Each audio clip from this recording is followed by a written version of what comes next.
Praise the Lord. Praise the Lord. Hallelujah. Lord, we give you praise and honor, Master. Hallelujah. Okay, praise the Lord. आप सभी को प्रभु यीशु मसीह के नाम में जय मसीह की। मैं विश्वास करता हूं आप सभी तक मेरी आवाज पहुंच रही है। ओके, प्रभु का धन्यवाद हो। थोड़ा सा शायद नेटवर्क इशू होगा, परंतु आप मेरे साथ बियर कीजिएगा। और आइए मेरे प्रियो, हम परमेश्वर के वचन की ओर जाएंगे।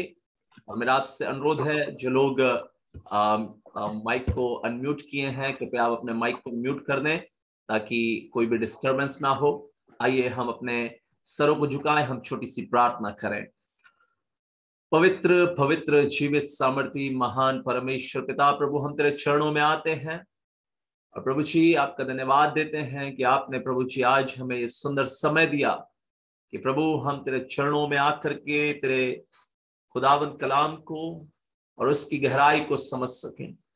प्रभु जी हम विनती करते हैं, हमारी आत्मिक आंखों को आप ज्योतिर्मय करें प्रभु, ताकि प्रभु हम तेरे पवित्र कलाम की गहराई को जानने पाएं। पवित्र आत्मा जी आइए और प्रभु अपने वचन की गहराई को समझने के लिए प्रभु हमारी आत्मिक आंखों को खोलें। प्रभु हमसे बातें करें, सब बातों में तुझे महिमा देते हैं, यीशु मसीह के नाम से मांगते हैं और सब कहें आमेन आमेन आमेन। हालेलुया। प्रभु का धन्यवाद। अजीजों, इस समय परमेश्वर ने हमें दिया कि हम उसकी आराधना कर सके, उसकी स्तुति कर सकें। और धन्यवाद देना चाहूंगा हमारे प्रभु के दास के लिए, पास्टर रक्षना के लिए और सिस्टर राधा के लिए, जिन्होंने हमें आत्मा की अगुवाई में लेकर के चले। सारी महिमा प्रभु को मिलने पाए। हालेलुया। अजीजों, परमेश्वर पिता का धन्यवाद जिसने हमको ये अनुग्रह प्रदान किया ताकि हम उसके वचन की गहराई के द्वारा हम खुद को जान पाए। यदि हम परमेश्वर को जानना चाहते हैं, यदि हम उस महान, उस विशाल परमेश्वर की ओर, मेरे प्रियो, यदि हम उसे जानना चाहते हैं, हमें यह आवश्यकता है कि हम उसकी सृष्टि, उसकी बनाई हुई सृष्टि अर्थात हम खुद को जानकर अजीजों, हम उस महान परमेश्वर को जो इतना विशाल है, जो इतना सामर्थी है, जिसने बोल करके इस संसार की सृष्टि की है, उस महान परमेश्वर को जानने के लिए हमें उसकी सृष्टि अर्थात हमें खुद को जानने की आवश्यकता है। आज हम एक महत्वपूर्ण बात पर मनन करने जा रहे हैं अजीजों।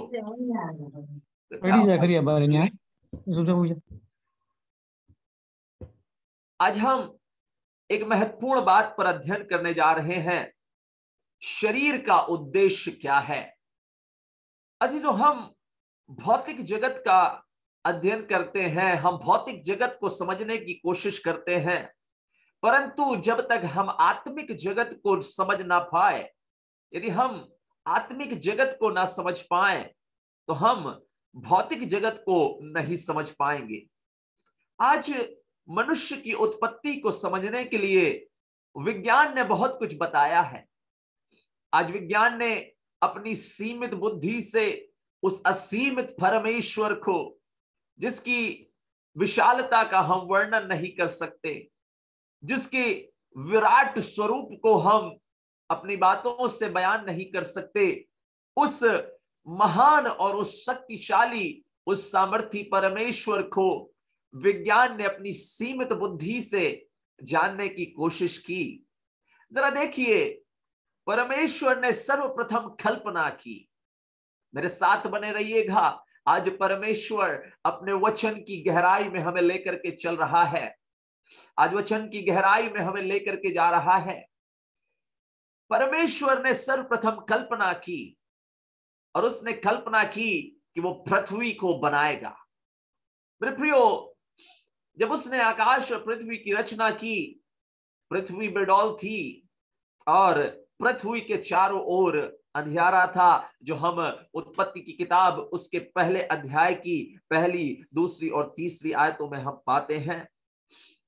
और तब हम तीसरी आयत में आते हैं और वहां परमेश्वर ने कहा उजाला हो, और उस गहरे अंधकार को दूर करने के लिए, जहां चारों ओर अंधेरा ही अंधेरा था, जहां चारों ओर अंधकार था, कुछ दिखाई नहीं देता था, और उस अंधकार को दूर करने के लिए मेरे अजीजों परमेश्वर ने एक ऐसी लाइट बनाई जिसको चार्ज नहीं करना पड़ता, जिसमें डीजल नहीं डालना पड़ता, जिसको चार्जिंग में नहीं लगाना पड़ता। ऐसी विशाल एक ज्योति जिसे हम सूर्य कहते हैं, उस सूर्य को उसने बनाया जो कभी बुझता नहीं है। उसने ऐसी लाइट बनाई जो कभी बुझने की नहीं, हमेशा हमेशा करोड़ों करोड़ों सालों से जैसा विज्ञान ने ओ अजीजों ऐसे ऐसे यंत्र बना लिए कि उस सूर्य को मनुष्य देखने की कोशिश करता है, उस सूर्य को उन यंत्रों से देखने की कोशिश करता है, परंतु उसकी रोशनी इतनी ज्यादा है, उसकी सामर्थ्य इतनी ज्यादा है, उसकी चमक इतनी ज्यादा है कि अजीजों मनुष्य उसे अपनी आंखों से देख नहीं सकता। परंतु ये सूर्य इतना चमकदार है कि इसे इन आंखों से देखा नहीं जा सकता। इसकी गर्माहट इतनी अधिक है कि पृथ्वी पर रहने वाले मनुष्यों की ब्यूटीफुल स्किन भी जल जाती है। तब लगाते हैं ना रे बाबा, सनस्क्रीन लगाते हैं, कहीं हाथ जल ना जाए और काले काले रैशेस पड़ जाते हैं। सूर्य की इस पृथ्वी पर होने के बावजूद उस गर्मी को सहन नहीं कर पाते। एक ऐसी विशाल ज्योति का परमेश्वर ने बोल करके निर्माण किया है। आज हम अध्ययन कर रहे हैं शरीर, ये कैसे इसका निर्माण हुआ और इस शरीर का उद्देश्य क्या है। अजीजों उस परमेश्वर ने बोल करके, मात्र बोल करके एक विशाल ज्योति का निर्माण कर दिया, और इतना विशाल सूर्य बना दिया, चंदा मामा बना दिए, तारे बना दिए। और स्वयं उस परमेश्वर ने जब चंदा मामा, सूरज और तारों को बनाया, उस परमेश्वर ने सोचो, जिसने इतने विशाल सूर्य का निर्माण किया, वो परमेश्वर स्वयं कितना विशाल होगा। हालेलुया, वो परमेश्वर स्वयं कितना विशाल होगा। विज्ञान ने कहा अपनी सीमित बुद्धि से उस असीमित परमेश्वर को और उसकी विशालता को जानने की कोशिश की, और इस विज्ञान ने कहा कि करोड़ों करोड़ों साल पहले एक ऐसा विस्फोट हुआ जिसे हम बिग बैंग थ्योरी कहते हैं। उसमें न्यूक्लियर रिएक्शंस हुए, उसमें गैस्ट्रिक रिएक्शंस हुए, उसमें केमिकल रिएक्शंस हुए, और कई गैसें उत्पन्न हुई। यह विज्ञान बोलता है, मैं आपको विज्ञान नहीं सिखा रहा हूं, परंतु विज्ञान क्या कहता है उस बातों की ओर हम देख रहे हैं। करोड़ों करोड़ों साल पहले गैस, तमाम केमिकल रिएक्शन हुए, बिग बैंग थ्योरी विज्ञान ने निकाली, और विज्ञान ने कहा उस विशाल विस्फोट से असंख्य असंख्य ग्रहों का निर्माण हो गया, असंख्य असंख्य नक्षत्र बन गए, असंख्य असंख्य तारे बन गए। आज विज्ञान जो कुछ भी खोज कर रहा है अजीजों, ब्रह्मांड में को जानने की खोज कर रहा है श्रोता मित्रों, वो विज्ञान अपनी सीमित बुद्धि से, अपनी समझ को लगा करके बहुत कुछ खोजने की कोशिश कर रहा है। और वो सब जो कुछ भी वो कोशिश कर रहा है, वो परमेश्वर के वचन से खोजने की कोशिश करता है। वो परमेश्वर के वचन से उन बातों को समझने की कोशिश करता है जिस ब्रह्मांड को परमेश्वर ने बोल करके बनाया, जिसने बोल करके विशाल सूरज को बनाया, उसको मनुष्य अपनी सीमित बुद्धि से समझने की कोशिश कर रहा है। परंतु सत्य यह है कि विज्ञान ने परमेश्वर को नहीं बनाया, परंतु परमेश्वर ने विज्ञान को बनाया है। अब जब परमेश्वर ने विज्ञान को बनाया, इसी विज्ञान ने एक और थ्योरी का निर्माण किया जिसे डार्विनवाद कहते हैं। और उस डार्विनवाद थ्योरी में कहा गया कि मनुष्य बंदर से उत्पन्न हुआ है। मेरा आपसे प्रश्न है, यदि मनुष्य बंदर से उत्पन्न हुआ है तो करोड़ों करोड़ों साल पहले ढेर सारे बंदर होंगे ना? करोड़ों करोड़ों साल पहले ढेर सारे बंदर होंगे और समय बीतता गया, उनकी पूंछ गायब हुई, फिर उनके हाथ थोड़े से मनुष्य जैसे बने, उनकी पूंछ गायब हुई और विज्ञान ने बोला कि वही बंदर मनुष्य बन गया। तो मेरा आपसे प्रश्न है अजीजों, आज जो बंदर है वो हमने विज्ञान पढ़ा, हमने यूट्यूब देखा, फेसबुक देखा, लेकिन हम उन 30-50 सालों में कभी भी किसी बंदर को मनुष्य बनते तो नहीं देखते हैं। 30-50 सालों से हम पढ़ते चले आए हैं, परंतु कोई भी बंदर मनुष्य बन गया हमने ऐसा आज तक नहीं सुना है। वो काहे बदल के मनुष्य नहीं बनता? वो मनुष्य जब बंदर से मनुष्य आया है तो आज का बंदर मनुष्य क्यों नहीं बनता? वो काहे बंदर मनुष्य नहीं बनता? वो काहे उसकी पूंछ गायब नहीं होती? अजीजों सुनिएगा, मनुष्य बंदर से नहीं परंतु परमेश्वर के अंदर से निकला हुआ है। हालेलुया। मनुष्य बंदर से नहीं परंतु परमेश्वर के अंदर से निकला है। इसलिए अजीजों, ये मनुष्य साधारण नहीं परंतु परमेश्वर की एक्सीलेंट खोज है, परमेश्वर की एक्सीलेंट क्रिएशन है। हमने तो परमेश्वर को अपनी सीमित बुद्धि से जानने की कोशिश की है, परंतु इस भौतिक जगत को जब तक कि हम आत्मिक जगत की खोज ना कर लें, जब तक कि हम आत्मिक जगत को ना समझ जाएं, हम पर इस भौतिक जगत को समझ नहीं पाएंगे। अजीजों, परमेश्वर विशाल है, परमेश्वर की सामर्थी है, परमेश्वर उसकी कल्पना अजीजों, कल्पना उसकी बड़ी सामर्थी है। अजीजों, पवित्र शास्त्र कहता है कि परमेश्वर ने मनुष्य को अपने स्वरूप में बनाया है। हालेलुया। उत्पत्ति की किताब में हम आते हैं, उत्पत्ति की किताब उसका पहला अध्याय उसकी 26 आयत को जब हम पढ़ते हैं, वहां पर लिखा हुआ है, हम परमेश्वर ने कहा हम मनुष्य को अपने स्वरूप के अनुसार अपनी समानता में बनाएं। अजीजों, परमेश्वर ने कहा मनुष्य को हम अपने स्वरूप के अनुसार, अपनी समानता के अनुसार बनाएं। इतना विशाल परमेश्वर, इतनी सुंदर रचना को देखने के लिए जो आज विज्ञान सिर्फ दूरबीन से देखता है, और दूरबीन लगा करके, बड़े बड़े यंत्र लगा करके उस विशाल सूर्य को, उसकी रोशनी को, चांद सितारों को, चंदा मामा को देखने की कोशिश करता है। हम भी देखते हैं अपनी छत से ना चंदा मामा, और दूरबीन लगा लगा करके उस चंदा मामा को, सूरज को, चांद सितारों को देखने की कोशिश करता है। परंतु मूसा नबी कहते हैं कि परमेश्वर इतना पवित्र है। मूसा नबी अपनी किताब में बोलते हैं कि परमेश्वर को कोई देख नहीं सकता है। अजीजों, आत्मा में है तो चलेगा रे बाबा, आत्मा में तो देख सकते हैं, परंतु यदि शरीर से देखने की कोशिश की ना, हम भस्म हो जाएंगे। उस परमेश्वर को इन आंखों से देखा नहीं जा सकता। वो परमेश्वर इतना पवित्र है, इतना पाक है कि उसको अजीजों मनुष्य अपनी इन नंद आंखों से देख नहीं सकता, शरीर में तो कभी नहीं देख सकता।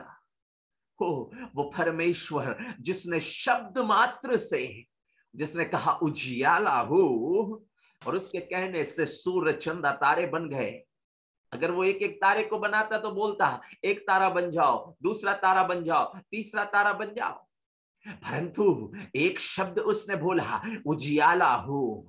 और अजीजों, इस संसार की तमाम रचनाएं, तमाम सृष्टि, छोटे छोटे कण, वो चांद सितारे उस आसमान के खुदा की परस्तिश में, उस आसमान के खुदा की आराधना में वो चमकने लगे और कहने लगे और खुदा के सामने है, ओह उसका शब्द काफी है, उसकी आराधना के लिए हम चमकना चाहते हैं।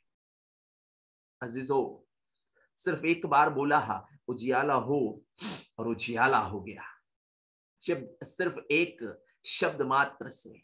और विज्ञान कहता है कि सिर्फ एक सूर्य नहीं है, ऐसा छोटा छोटा गोला, ऐसा सूर्य का बड़ा बड़ा गोला, छोटे छोटे चांद सितारे ढेर सारे हैं, असंख्य हैं। हमको तो एक सूर्य दिखाई देता है, परंतु अजीजों विज्ञान कहता है ऐसे तमाम असंख्य असंख्य सूर्य ब्रह्मांड में पाए जाते हैं। अजीजों वो परमेश्वर जिसने मुंह से बोला और उजियाला हो गया, वो परमेश्वर अपने स्वर्ग के सिंहासन को छोड़ करके आ गया। स्वर्ग के सिंहासन को उसने छोड़ दिया, मालूम किस लिए? आदम बाबा को बनाने के लिए, आदम को रचने के लिए, मनुष्य को रचने के लिए, मनुष्य की सृष्टि करने के लिए आसमान के खुदा ने अजीजों वो स्वर्ग छोड़ करके जमीन में आ गया। तो जरा सोचिए ना, क्या आप साधारण हैं? यदि सोचिए ना, क्या आप मूल्यवान नहीं हैं? अजीजों रिबा शबा रबा हंदे है, अजीजों आप बहुत मूल्यवान हैं। इसलिए आसमान का खुदा आसमान छोड़ करके वो जमीन पर आदम को बनाने आ गया। वो परमेश्वर जिसने सब कुछ बोलकर बना दिया, तो क्या वो मनुष्य को नहीं बना सकता था? वो बोल सकता था ना कि नाक यहां लग जाओ, आंखें यहां लग जाओ, कान ऐसे डिजाइन से बढ़िया से बन जाओ। वो कह सकता था 5 उंगली इस हाथ, 5 उंगली उस हाथ, लंबे लंबे पैर, हाँ, और गोल गोल चेहरा, सुंदर सा चेहरा बन जाओ, ऐसा बोल सकता था ना। अरे जिसके बोलने से सूर्य बन गया, चंद्रमा बन गए, तारे बन गए, तो मनुष्य को बनाने के लिए वो बोल सकता था। परंतु उस आसमान के खुदा ने आसमान को छोड़ दिया। किसके लिए है? आपके लिए है अजीजों, बैठे हुए एक एक व्यक्ति के लिए है, आपके लिए। उस आसमान को उसने छोड़ दिया, आसमान को उसने छोड़ दिया। और उत्पत्ति की किताब उसका 2 अध्याय उसकी 7वीं आयत, उत्पत्ति की किताब उसका 2 अध्याय उसकी 7वीं आयत में कहता है, तब यहोवा परमेश्वर ने आदम को भूमि की मिट्टी से रचा और उसके नथनों में जीवन का श्वास फूंक दिया। हाँ जी सुनिएगा, हम यहां आएंगे, बस एक पद लिखा है ना, वो मिट्टी से बनाया, जीवन का श्वास फूंक दिया, जीवित प्राणी बन गया। छोटी सी बात, एक आयत लिखी है, एक पद लिखा है कि परमेश्वर ने भूमि की मिट्टी से रचा। परंतु सोचो ना, एक आयत लिखी है, परंतु जरा कल्पना कीजिए, जरा विचार कीजिए, वो परमेश्वर, बाहर का शरीर तो समझ में आता है, बढ़िया सा मुंह बनाया बाहर, बढ़िया से हाथ बनाए, पैर बनाए, उंगली बनाई, अपने हाथों से मिट्टी को गूंद गूंद के अच्छे से रच दिया, सब कुछ बहुत सुंदर और सिस्टमैटिक वे में, प्रॉपर वे में, और एक हैंडसम बढ़िया सा चेहरा अपने जैसा, अपने स्वरूप जैसा बना दिया, अपने हाथ से बनाया। बाहर का शरीर तो समझ में आता है, पर जरा अंदर का शरीर सोचो ना रे भाई। इस अंदर के शरीर के, इस अंदर शरीर के अंदर गोल गोल पतली पतली ढेर सारी इतनी लंबी लंबी आते हैं, इतनी लंबी लंबी आते हैं।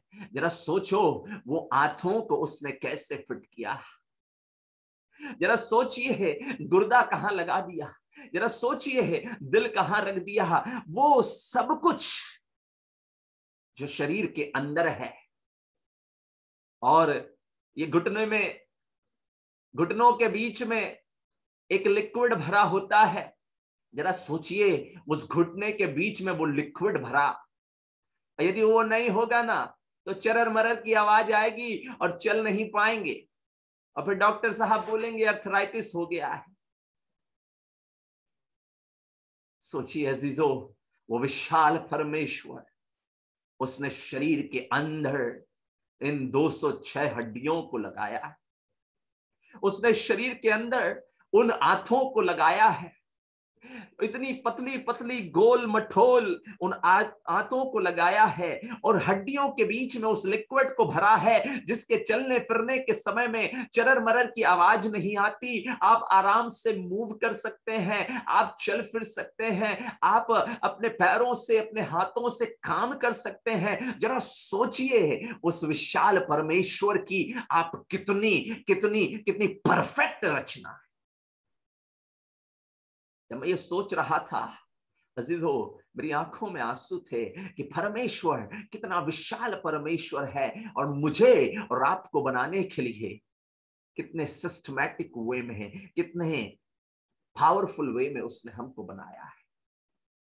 यदि ये लिक्विड घुटनों के बीच में नहीं होगा ना, ये घुटनों का बीच का यदि लिक्विड खत्म हो जाए तो डॉक्टर बोलते हैं नी ट्रांसप्लांट कराना पड़ेगा।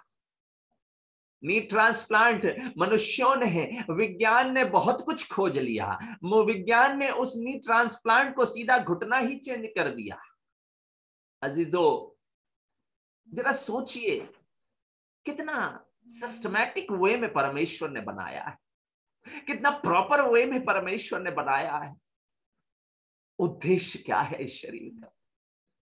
उद्देश्य क्या है इस शरीर का?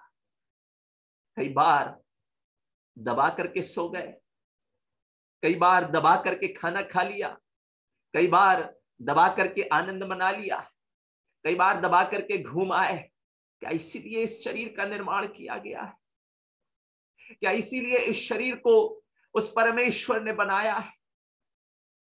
क्या इसीलिए इस शरीर को उसने अपने हाथों से गढ़ा है?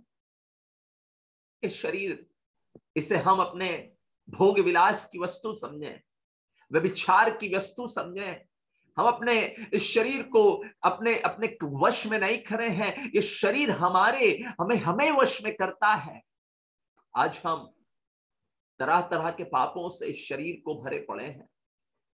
क्या इस शरीर का उद्देश्य यही था? उस विशाल परमेश्वर ने कितने प्रॉपर वे में इस शरीर को बनाया है। उस विशाल परमेश्वर ने कितने प्रॉपर वे में इस शरीर को रचा है। और फिर जरा सोचिए ये दिमाग, इस दिमाग को उसने कैसे बनाया? ये पाव भर का छोटा सा मांस का लोथड़ा है, बहुत बड़ा नहीं है, छोटा सा पाव भर का लोथड़ा होगा, ये छोटा सा मांस का ये लोथड़ा, परंतु पल भर में ही विश्व में भ्रमण करता है, पल भर में ही विश्व में भ्रमण करता है। आज परमेश्वर की सबसे एक्सीलेंट रचना है मनुष्य। आज विज्ञान बहुत तरक्की कर लिया है, आज विज्ञान ने बहुत कुछ खोज लिया है, लेकिन एक व्यक्ति की किडनी खराब होती है, दूसरे की किडनी लाके डाल देता है ना। एक व्यक्ति का हार्ट काम नहीं करता, दूसरे का हार्ट लगा देता है ना, हार्ट ट्रांसप्लांट कर देता है, किडनी ट्रांसप्लांट कर देता है। व्यक्ति जो देख नहीं सकते उनको वो लोग आई डोनेट कर देते हैं, आंखें डोनेट कर देते हैं, और वो आंखों को भी वो विज्ञान दूसरे के व्यक्ति के शरीर में लगा देता है। अरे विज्ञानियों, क्या तुम में दम है? क्या तुम में दम है कि तुम किडनी को बना सको? अरे विज्ञानियों, क्या तुम में दम है कि क्या तुम गुर्दे को बना सको? अरे विज्ञानियों, क्या तुम में दम है क्या तुम आंखों को बना सको? परमेश्वर ने इसे बनाया है, इसे मनुष्य नहीं बना सकता। परमेश्वर की एक्सीलेंट रचना है। We are the excellence of God. परमेश्वर की सबसे बेस्ट रचना है। हम उस अपनी इस छोटी बुद्धि से, सीमित बुद्धि से उस विशाल, उस विराट परमेश्वर को खोज रहे हैं। अब देखिए, परमेश्वर ने जिस शरीर को बनाया उसका सबसे जटिल भाग है दिमाग। इसमें वो मनुष्य अध्ययन की बातों को डालता है। इंजीनियरिंग, साइंस और ये विज्ञान, वो विज्ञान, भौतिक विज्ञान, रसायन विज्ञान, जीव विज्ञान, इंजीनियरिंग, डॉक्टरी, तमाम प्रकार की ज्ञान की बातों को वो इसमें डालता है। परंतु विज्ञान आज भी इस दिमाग की जटिलता को सुलझा नहीं पाया। इसमें उठने वाले विचार, इसके इमोशंस, इसकी कल्पनाएं कहां से आती हैं और कहां को जाती हैं, कोई नहीं जानता है। अजीजों, मनुष्य इस शरीर में 600 हड्डियों को लेकर के परमेश्वर ने बनाया है, जरा सिस्टमैटिक बनाया है। देखो ना, ये नाखून, इनका एक सिस्टम है, ये बढ़ते हैं अंदर। शरीर के अंदर कोई फैक्ट्री थोड़ी है कि बस बढ़ते चले जा रहे हैं। अजीजों, उस विशाल डिजाइनर ने, उस विशाल डिजाइनर परमेश्वर ने इस संसार को, जो करोड़ों करोड़ों लोग पाए जाते हैं, हर एक व्यक्ति डिफरेंट है, हर एक व्यक्ति बिल्कुल अलग है। How beautifully God has created us. इस शरीर को उसने अपने हाथों से बनाया है और अपने जीवन का श्वास फूका। Now, when God created your body, जब परमेश्वर ने आपके शरीर की रचना की है, उसने अपने जीवन का श्वास फूक दिया। परमेश्वर चाहता ना तो वो बोलता ना, ए पेड़ों ऑक्सीजन दे दो, ये जिंदा हो जाए। हमें पेड़ों से ऑक्सीजन मिलता है, ऑक्सीजन बोलता वो पेड़ों ऑक्सीजन दे दो जिंदा हो जाए। नहीं, नहीं दे सकते, नहीं दे सकते। अजीजों हो, ये ऑक्सीजन नहीं, परमेश्वर ने जो अपने जीवन का श्वास फूका, ये वो गॉड पार्टिकल था, ये परमेश्वर का पार्टिकल था जो उसने अपने अंदर से निकाल करके आपके अंदर में डाल दिया और आप एक जीवित प्राणी बन गए। सो आप साधारण नहीं हैं, you have the particle of God. आप परमेश्वर का अंश आपके अंदर है। हालेलुया, परमेश्वर का अंश आपके अंदर है। अब वो आदम बाबा साधारण मनुष्य नहीं है, गॉड पार्टिकल को लेके चलने वाला एक व्यक्ति है। So human being is the most excellent particle. He is the most excellent and powerful creation of the Lord. मनुष्य परमेश्वर की सबसे सामर्थी और सबसे महान एक रचना है। इतना ही नहीं, विज्ञानियों ने बोला मिट्टी का शरीर है, 70% पानी पाया जाता है। अजीजों, ये वो जल है जिसे विज्ञानियों ने नहीं, परमेश्वर ने बनाया है। ओ, पानी को कोई बना नहीं सकता है। ये शरीर जिस पानी से परमेश्वर ने बनाया है, इसको कोई बना नहीं सकता। ये परमेश्वर ने इस पानी को बनाया है।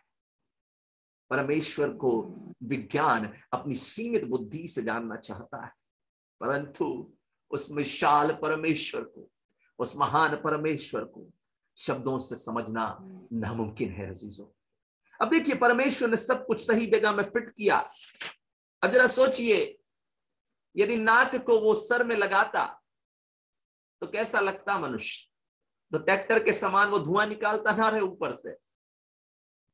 सिस्टम लगाया, आंखें बिल्कुल अच्छी सी बनाई। यदि बड़ी बड़ी आंखें लगा देता, बड़े से कान लगा देता, तो क्या मनुष्य अच्छा दिखता? नहीं दिखता। परमेश्वर ने एवरीथिंग, सब कुछ एक सिस्टम में रखा है। हर एक चीज उसने एक सिस्टम में रखी है और अपना श्वास उसमें फूंक करके उसे जीवित प्राणी बना दिया। आज उसका उद्देश्य इस शरीर के लिए क्या है? क्या हम इस शरीर से उसके उद्देश्य को पूरा कर रहे हैं?